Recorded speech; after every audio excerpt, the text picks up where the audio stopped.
Assalamualaikum warahmatullahi wabarakatuh. Selamat siang Bapak dan Ibu orang tua murid dari SD Negeri Tanjung Bakar 4. Di sini saya selaku kepala sekolah ingin menyampaikan beberapa hal terkait program dari pemerintah kita yang baru ini, yaitu Bapak Menteri sedang mengadakan program untuk meningkatkan kebiasaan anak Indonesia hebat, yaitu 7 kebiasaan anak Indonesia hebat tersebut.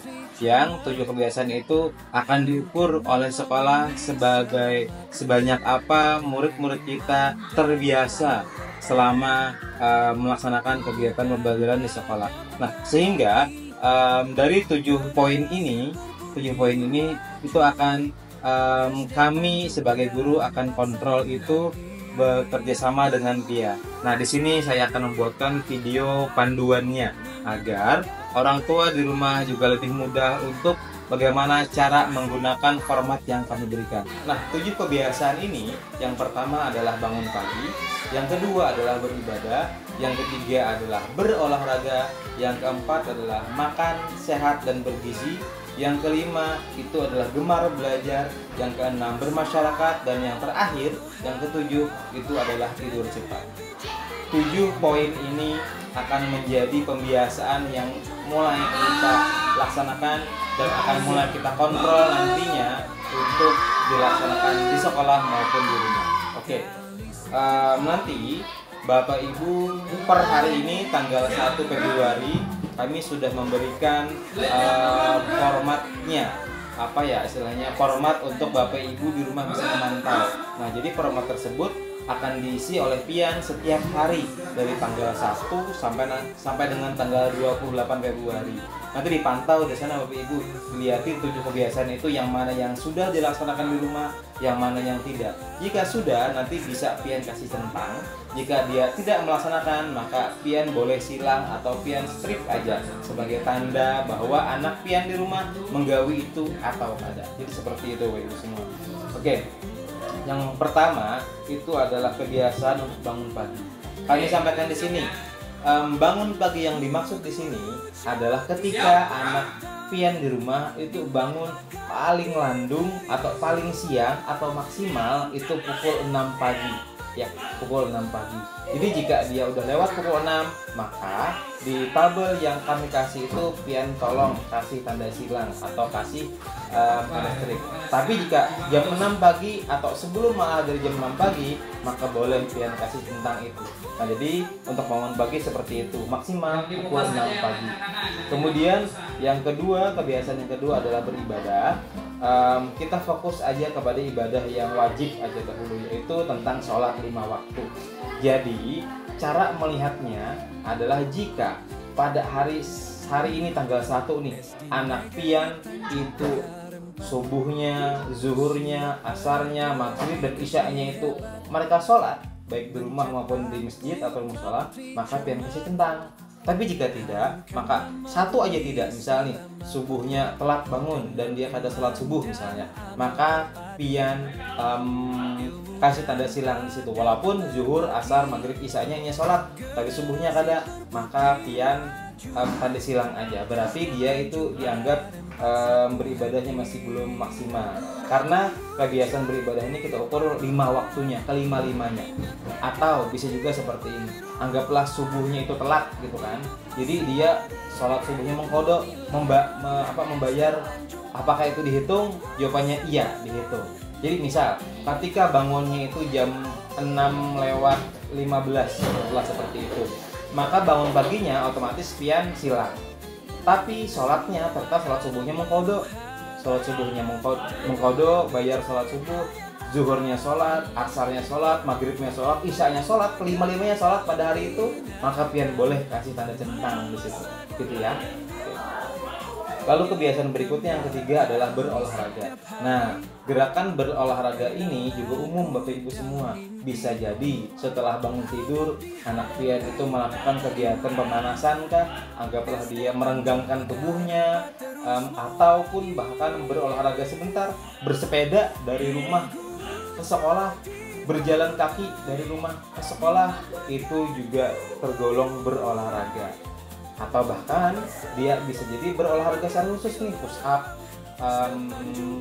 sit up dan lain sebagainya, walaupun cuma sebentar, itu juga pian centang berolahraga. Tapi jika tidak, maka itu tidak tergolong berolahraga gitu ya. Jadi kita fokuskan pada olahraga yang betulan olahraga, atau dia pemanasan aja setelah bangun tidur, ataupun nanti di waktu-waktu lainnya ketika sore kah, atau ketika dia berjalan dari rumah ke sekolah, atau bersepeda dari rumah ke sekolah. Selain daripada itu, boleh kalian konsultasikan ke guru apakah ini tergolong berolahraga atau tidak, seperti itu. Kemudian yang keempat adalah makan sehat dan bergizi. Nah, makan sehat dan bergizi, ulun yakin semuanya sudah menyediakan di rumah. Jadi yang tergolong atau yang bisa digolongkan makanan sehat bergizi itu adalah makanan yang seimbang, yaitu mengandung karbohidrat, proteinnya juga ada, vitaminnya juga ada. Misal seperti ini, dia anak kita di rumah, contoh yang paling sederhana aja, nasi, makannya nasi, lauknya adalah telur, kemudian ada sayur di sana, anggaplah itu kacang panjang kah, atau sayur tumis seperti itu, maka itu udah tergolong makanan sehat dan bergizi karena nasinya mengandung karbohidratnya, kemudian proteinnya ada di telur, kemudian sisanya itu ada di sayur mayurnya. Nah, selain telur apa aja yang protein? Itu telur bisa, kemudian daging ayam, kemudian ikan, itu semua makanan mengandung protein seperti itu. Kemudian kacang-kacangan, tahu, tempe itu juga itu mengandung protein. Jadi misal cuma nasi dengan tempe aja itu juga tergolong makanan sehat dan bergizi karena tempe juga mengandung protein di dalamnya. Karbohidrat nasi, proteinnya, kemudian sayur mayurnya. Gitu ya. Jika dalam sehari anak kan makan 3 kali ya sehari, pagi, siang, sama malam. Nah kemudian ambil contoh aja nih. Dalam sehari itu dia makanan yang ada karbonya semua, misalnya pagi makan nasi telur gitu, siang makan nasi dan ikan kalau ada sayurnya sedikit, kemudian malam makan mie dan telur. Itu boleh pian centang untuk makanan sehat dan bergizinya, walaupun itu ada mie ya, mie ini sebagai karbo. Jadi dalam mie itu ada tepung itu ada karbonya, ada telurnya di sana, telurnya sebagai proteinnya. Nah itu bisa pian centang untuk makanan sehat dan bergizi. Tapi jika tidak, misalnya nih makanannya itu semuanya makanan instan, anggaplah mie tadi aja tanpa ada tambahan protein lain, mie instan lah ya, hanya tepung di sana, itu tidak tergolong makanan sehat dan bergizi. Nah, jadi boleh dia disesuaikan. Jika dia terpaksa makan mie, tolong tambahin proteinnya, minimal telur di sana, atau tahu atau tempe gitu. Kemudian kebiasaan yang kelima itu adalah gemar belajar. Nah, gemar belajar ini kita batasi umum juga ya. Jadi kita batasi biar pian mudah mengukurnya. Yang tergolong yang bisa pian centang bahwa dia itu termasuk gemar belajar adalah jika anak pian di rumah ya, ataupun di tempat lain selain di sekolah ya, selain di sekolah, karena di sekolah udah pasti itu, selain di sekolah entah itu di rumah, di pasar, di toko, di warung, dimanapun, anak pian belajar dalam satu hari itu minimal 15 menit belajar membaca, mengulangi pelajaran yang di sekolah ataupun hal lainnya, entah itu mengerjakan tugas pun itu tergolong gemar belajar. Minimal 15 menit itu bisa pian centang ya. Jadi bisa aja nanti minta tolong pian di rumah untuk memantau anaknya biar dia belajar membaca buku, mengulang pelajaran minimal 15 menit aja dalam sehari. Pian centang di sana bahwa dia telah melaksanakan itu. Kemudian yang keenam yaitu bermasyarakat. Apa itu bermasyarakat? Nah, bermasyarakat ini juga umum sekali. Untuk SD kita Tanjung Pagar 4 kita akan mengkerucutkan biar lebih mudah Bapak Ibu di rumah mengontrol. Jadi yang tergolong bermasyarakat adalah jika anak kita, anak pian di rumah ya, selain di sekolah, di rumah dia melakukan kegiatan bersama orang lain, bukan bersama keluarga tapi orang lain. Seperti misal dia berteman, sore-sore dia keluar rumah berteman dengan kawannya, itu tergolong bermasyarakat. Atau dia menjalankah ke rumah kawannya, kemudian dia berteman di situ, bersosialisasi, melakukan apapun di situ, itu juga tergolong bermasyarakat. Atau jika dia misal seharian tidak ada keluar rumah nih kecuali ikut sholat berjamaah di masjid dengan ayahnya, maka itu dua, beribadahnya iya ya kan, kemudian bermasyarakatnya iya. Karena di masjid itu pasti anak-anak bermasyarakat, di luar rumah itu pasti melaksanakan sesuatu. Tidak mungkin dia hanya berdiam diri di dalam masjid atau musola. Nah, jadi boleh pian seperti itu jika dia keluar rumah bersosialisasi dengan orang lain selain keluarga gitu ya, itu tergolong bermasyarakat. Nah, jadi boleh pian centang di sana. Jika dia sehari itu tidak, maka nggak usah pian. Oke. Kemudian yang terakhir adalah tidur cepat. Tidur cepat itu juga kita batasi. Jika anak kita itu tidurnya paling landung, paling malam itu pukul 10 malam dia sudah tidur, berarti itu tergolong tidur cepat dan bisa pian centang. Syukur-syukur dia bisa tidur di bawah pukul 10 malam.